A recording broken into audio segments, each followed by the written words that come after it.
Hi, Mr. Wang here, and this should be the first lesson in GT Geometry. So let's go ahead and get started. Today's lesson is points, lines, and planes, and some of the more fundamental relationships that these basic units of geometry are going to have. The very first thing we're going to go over is some of the primitive concepts in geometry. Now, the reason why we have to start with these is because primitive concepts don't really have an actual definition. It's sort of like, what is up? Well, we have in our heads an understanding of what the direction of up is. We have a sense of what the direction down is, but we can't really describe either one of them without using each other. So again, that's really what a primitive concept is. It's just something that's so intuitive that generally we understand its meaning without having to put it into words. So these are the four basic primitive concepts that we're going to go over inside the first unit. And they are space, point, line, and planes.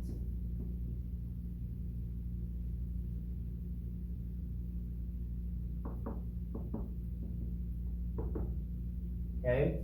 Again, we're going to treat these four as slightly different from the rest of the definitions we covered this year. So let's start with space. I'll go ahead and give this one to you. Space is the collection of all points. Okay, so we'll just start with that one. Space is the collection of all points. You should be writing this down inside your notes. So go ahead, take a moment to write all of this down inside your notes. Now, starting from here, we're going to do something just a little bit differently. Who thinks, but before I start that, really pay attention to how I do this, because this will give you a glimpse into how many of the lessons this year are going to run in general. So, raise your hand if you have an idea of what the definition of a point is. Okay, how about you? What is your definition of a point? Is it a specific location? Okay, so I can give that 66%. Anybody else? How about you? You're looking for a specific spot. I will give that one a 50%. Anybody else? How about you? A location in space. Okay, I will give that one a 66% as well. Oh, okay. Some of y'all think you know what's going. I'm not going to call on you. I think you know what's going on, so I'm just going to wait on it just a little bit more. Anybody else that would like to give this a try? How about you? A location in space that exists. Still 66%. So, I want you to, at this, yes, I know, okay, yes, I can tell you probably already have the answer. Give us a moment, okay? Okay. So, I want you right now to really think about what I'm doing so far, okay? Notice how I've guided the lesson and what I have asked you to do, what I've been doing, and more importantly, what is the feedback that I'm giving you? We'll get back to this in a second.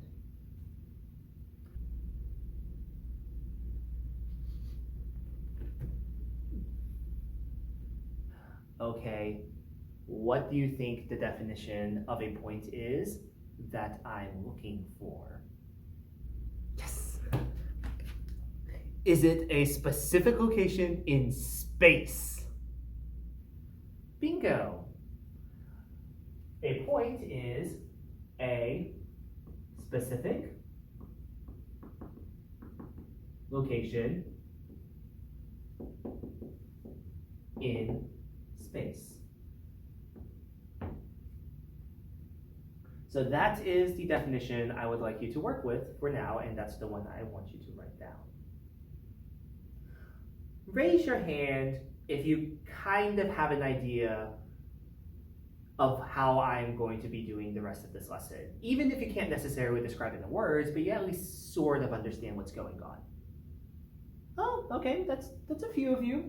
Not everybody yet, but there's at least a few of you. Great. Let's move on. Who wants to take a stab at a line? Okay, go ahead.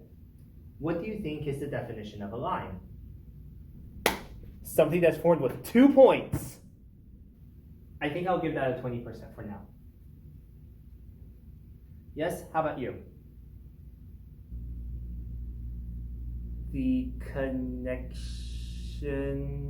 between 2 points that forms a line?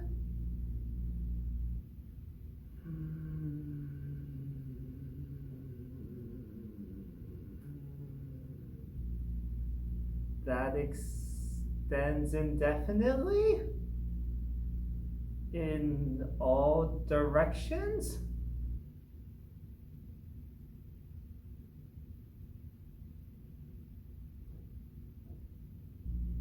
Forever?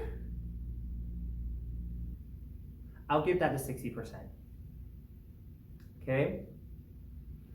Who else would like to go? You. Go ahead. The connection between 2 points that goes on forever in opposite directions. I'll give that one a 60% as well. Okay? How about you? The connection between 2 points that forms a line and goes in opposite directions.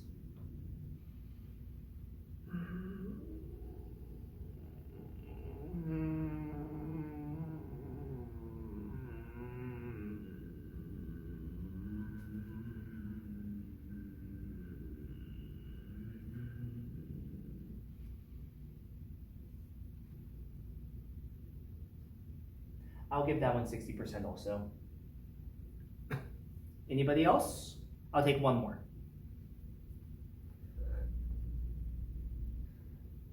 Okay, let's hear what you have to say again. The collection of points that forms a line that goes on forever. I'll actually give that one 80%. Now, I want to bring your attention to something, so let's go over a few things before we get down the actual definition.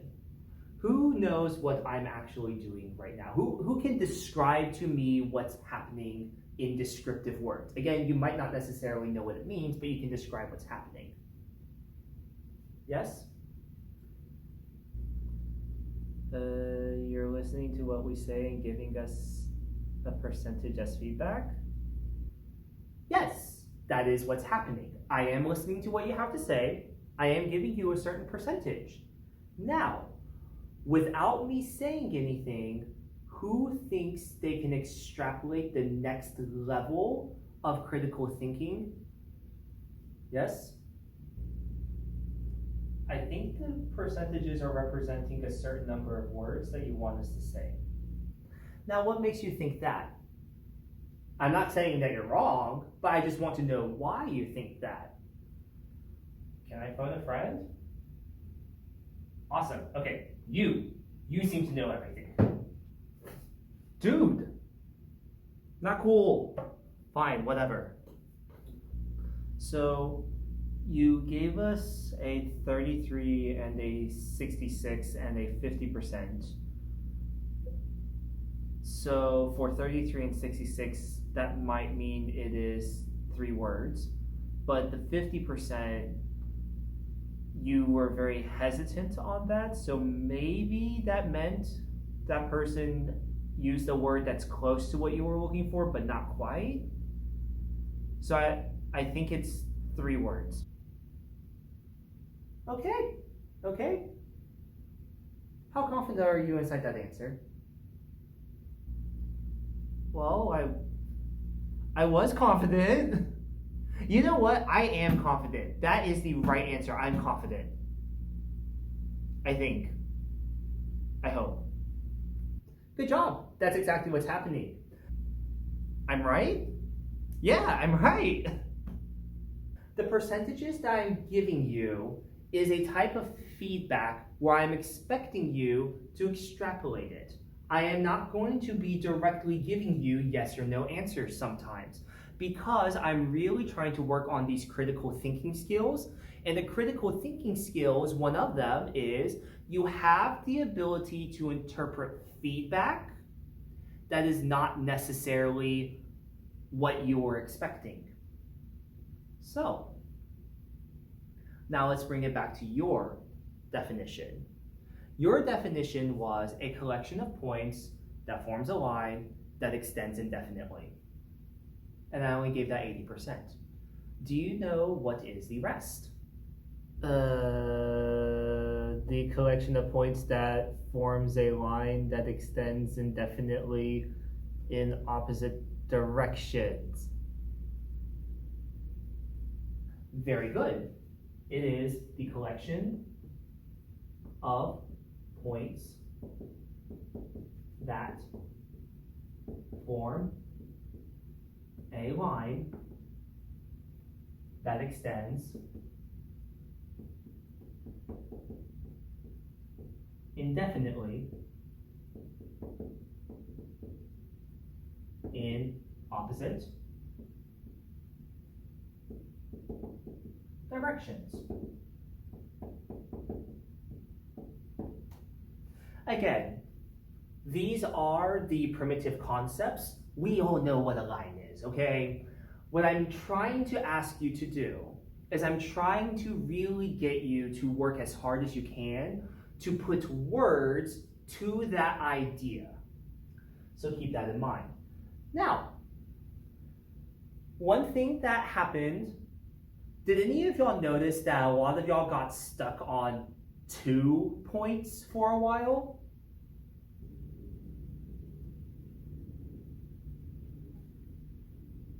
And part of the critical thinking process I want you to be aware of. Another skill is your ability to disprove a pattern to see if you get new information. So in this case, I was looking for, this is embarrassing, the collection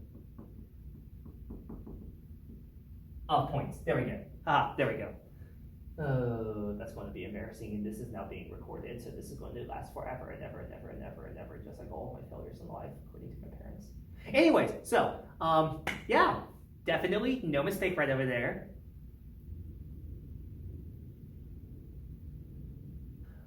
A lot of y'all got stuck there. So what you should have tried to do, and again, this is very difficult for even the best of us, you really, when you're trying to figure out what's happening, it is important to throw a few things out there that are different to really measure what's going on. Okay? Now, let's move on to a plane. Let's see, who wants to volunteer for a plane? Okay, go ahead. A plane is a collection of points that forms a surface. Yep. That extends indefinitely in all directions.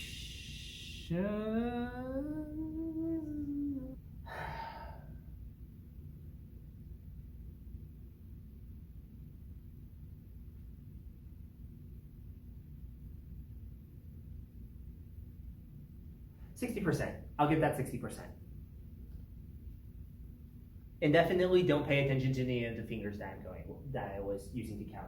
Definitely not 5 things that I'm fishing for. Anyways, next. It's the collection of all points that forms a flat surface that extends in all directions.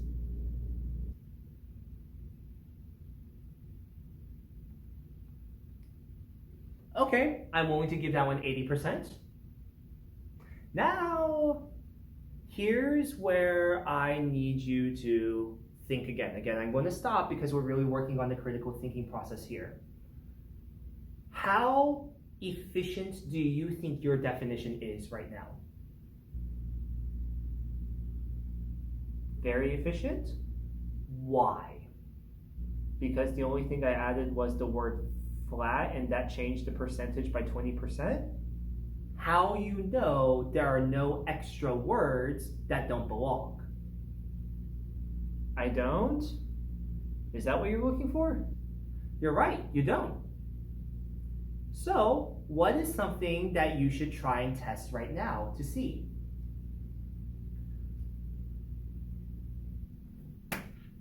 The collection of points that forms a flat surface that extends indefinitely. Yeah. I'm going to go back down to 80% for that. So now, again, using critical thinking, what does that tell you? It tells us that in all directions has to be one of the things we're looking for.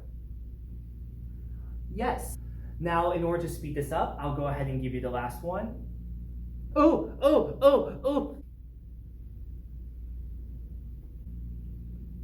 Okay. I'll let you give this a try.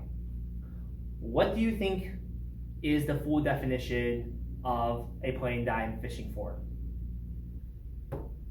The collection of points that forms a flat surface that extends indefinitely in all directions that is on the 2D plane that it's on.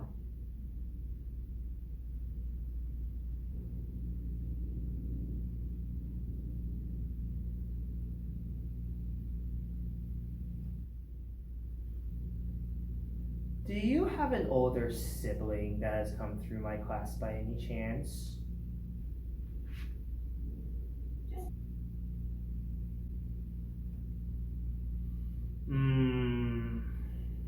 I don't know if I should be happy knowing that you had an older brother 2 years ago that came through my class and survived. Yes, that is the definition I'm looking for. Just curious. I'm just hands off your iPad real quickly. I want to check something.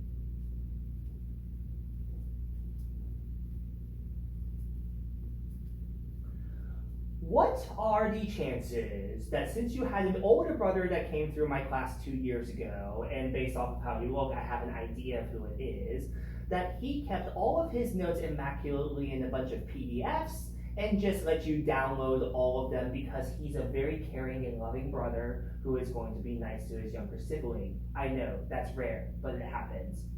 What are the...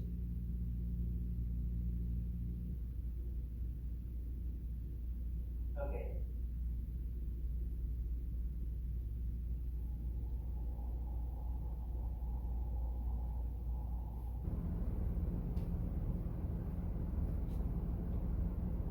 So now I know. I promise I was taking notes, my own notes. I'm just using every single resource I have available to get the answer right. Okay, as long as you know, just make sure you're taking your own notes because I really need you to formulate your own ideas for this unit or for this everything, okay? We cool with that? Great. So yes, a plane is the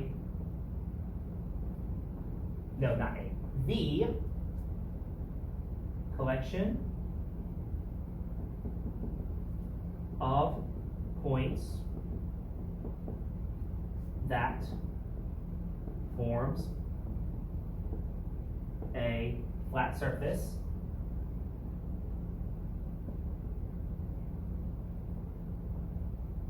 that extends indefinitely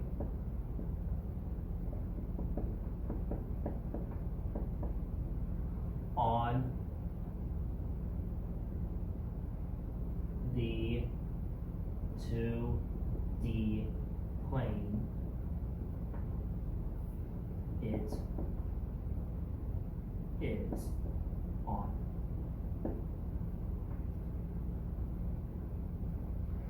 Now, just a quick note about this. This last part might seem a little bit unnecessary, but I promise you it very much is. Because it is possible that you could argue that if it's a flat surface, it can't go up like this. It just has to go like spread out. Hold on. So this sheet of paper, let's pretend this is a plane. So if this is the flat surface, it would extend out indefinitely in all the directions that the sheet of paper is. So we know that if it's flat, it obviously should not be going up or down, okay? I would agree with that. However, there's a lot of people out there where it's not going to register one of the most important properties of a plane, which is that it is a 2D plane. That's why we call them a 2D plane. So this right here is a 2D plane. It is not necessarily flat with anything that you know, but it is a 2D plane that exists. So I need you to understand that two-dimensional aspect of a plane, even though they can exist and rotate and flip around in 3D space. Okay? We all cool with that? You got this? Great.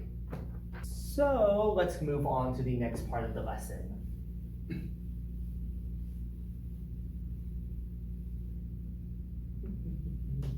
I don't need this anymore. Okay. So, let me first ask you this. How do you label a point? How do you label a point? I think it's a single capital letter.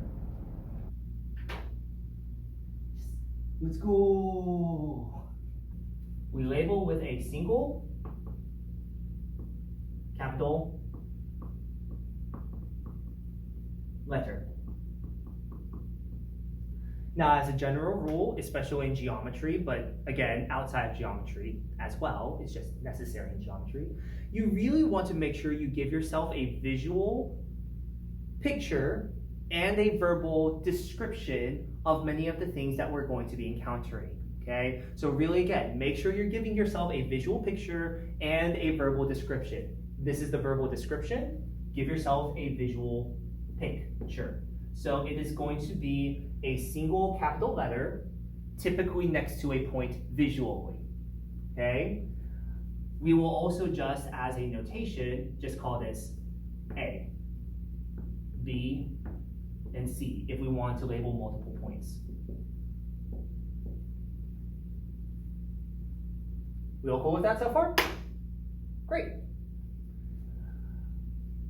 So, who thinks they know how to label a line? Yes? With two capital letters. They intersect at a line. Okay.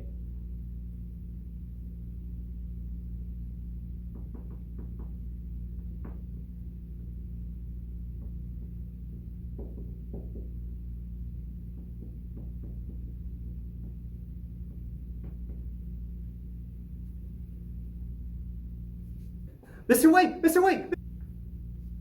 Mr. Wade! Mr. Oh! Oh! Mr. Wade, why did you do that?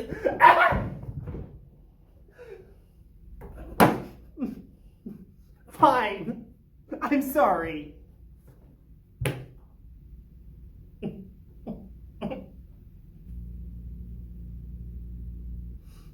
Okay, anyways, the answer is a single lowercase letter.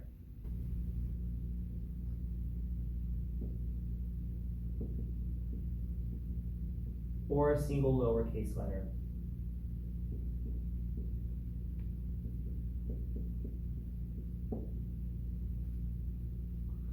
So this is going to be, for example, I have line DE over here, and I could have line R over here.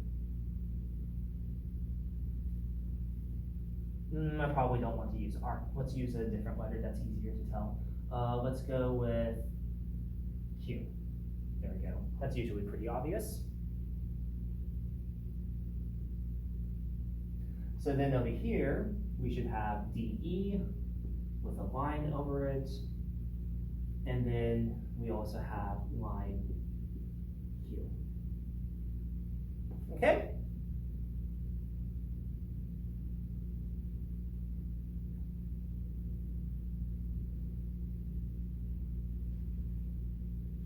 What goes here?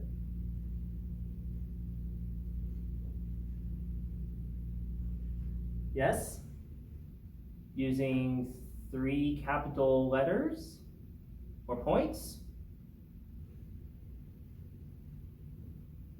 with 3 points. Oh, wait, hold on. I want to change my definition for line. I forgot. With 2 points or a single capital lowercase letter. Okay, so this is with 3 points. Does anybody know the other one? Plain single capital letter. So like plain A or plain B or plain C. Or plain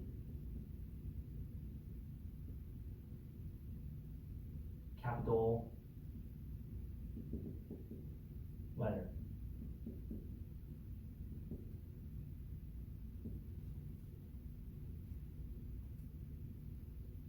Okay, so these are our 2 options.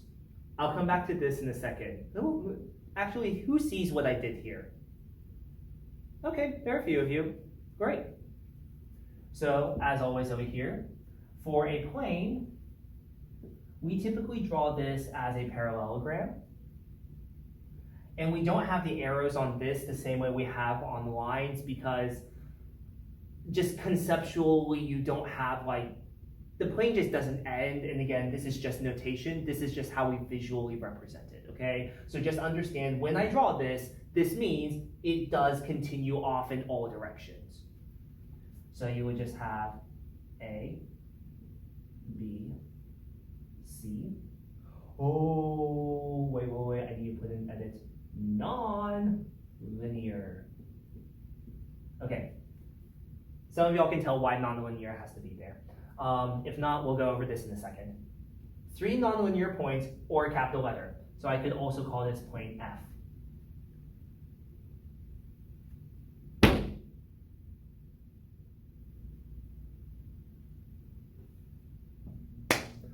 I think you are asking for plane ABC or plane F.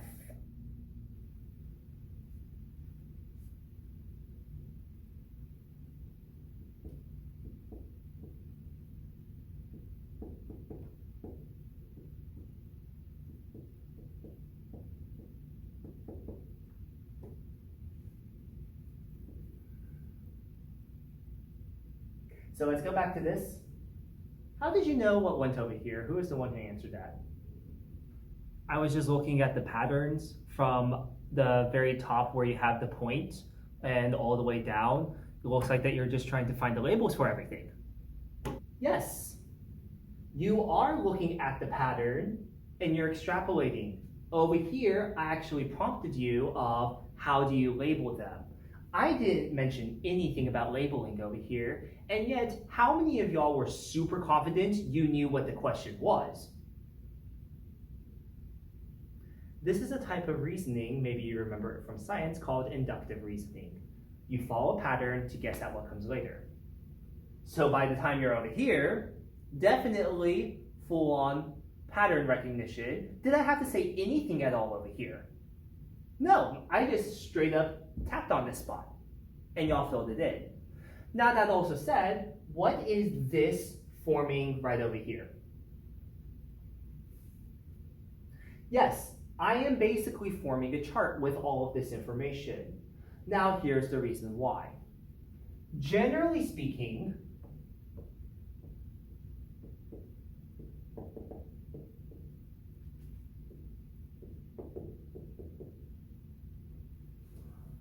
GT kids, and I emphasize, generally speaking means more likely than not, this should work for you. GT kids tend to do better when you consolidate information as charts. That is one of the things that shows GT-ness is your ability to read charts and data significantly faster than most people. So you really need to learn how to play to your strengths and make sure that you organize all of your data as a set of information that is going to convey more information than you would otherwise write. I know that sounded awkward, but you'll slowly figure out what I mean as we go on, okay? So yes, that is very important. You do need to consolidate your information as charts. And you will see I utilize this a lot in my class, okay? This will also help you get better at studying and retaining information.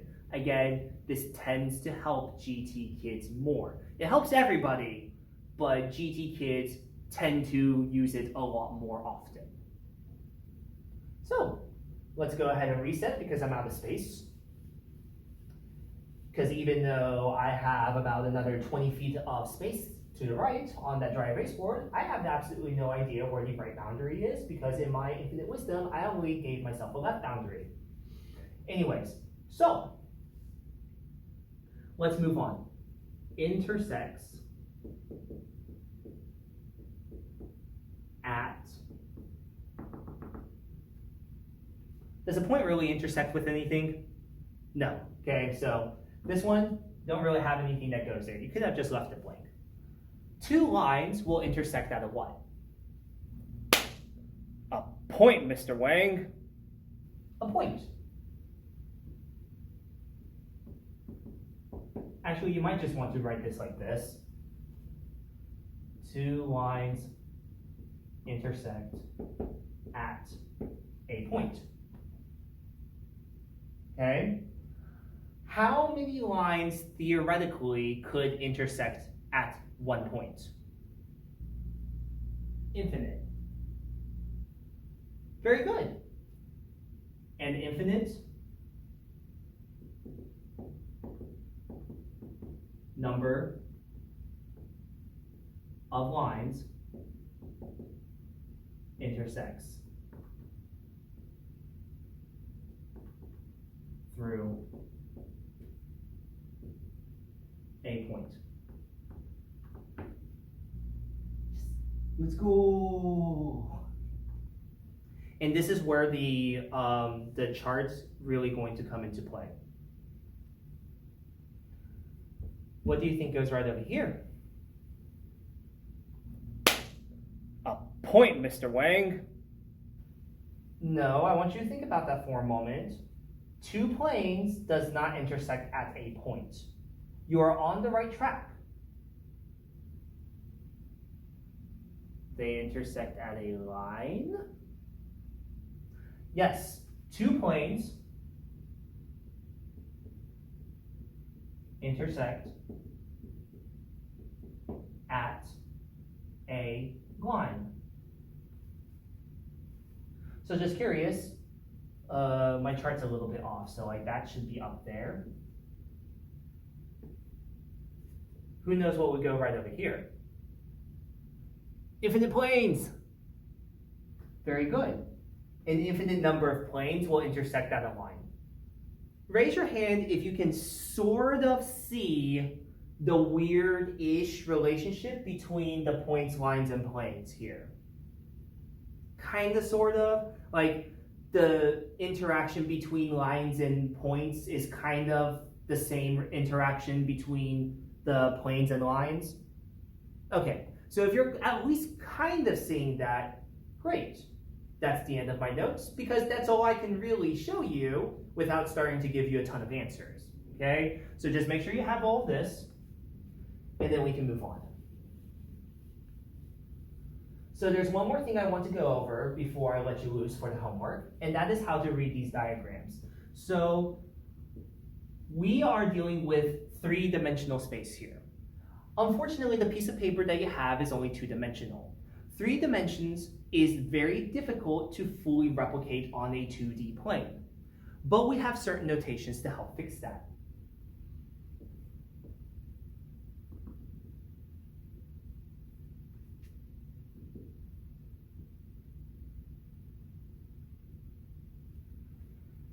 So, this is point A, or this is line segment ACB.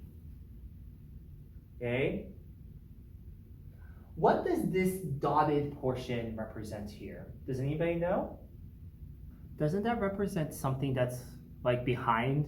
So the line would be behind the plane on that portion, or something that we can't see?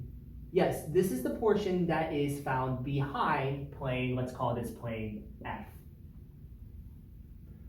Okay, so before you get confused, what that means is if I were to take a plane right over here, and I were to take this marker and jab it through this piece of paper inside the plane, would you agree that if this were at a diagonal, if I were to jab the marker through, part of the marker would disappear first, but if I extended the marker through, it would come back out, and then you can see the rest of it once it got past the piece of paper in your field of vision. Yes? Okay, so that's kind of what's happening over here. AB was jabbed through plane F over here. Yes, I know plane F does extend on indefinitely. Remember what I told you, this is a visual representation of what we have. This is the best of our ability, so please try to just accept this is how we notate it. So conceptually, plane F extends indefinitely. But by how it is drawn, this is the only way we can tell you that A is above C, which is above B. Okay? This is going to be extremely difficult for some of y'all to wrap your head around. Okay, I understand that. Welcome to geometry. Okay, just try your best. So just make sure you read this today. Now, one more thing that I will say. I know a lot of y'all are rule breakers. Okay, that's not the right word. I know a lot of y'all know what the lines are for the rules, and I know that you are very good at dancing around them. So we're going to do that here. Just keep that in mind. If I have not told you, you aren't allowed to do something in the math. If I have not told you, you aren't allowed to do something in the math, then you're allowed to do it. Okay? So that is it for the first lesson. And yeah, have fun.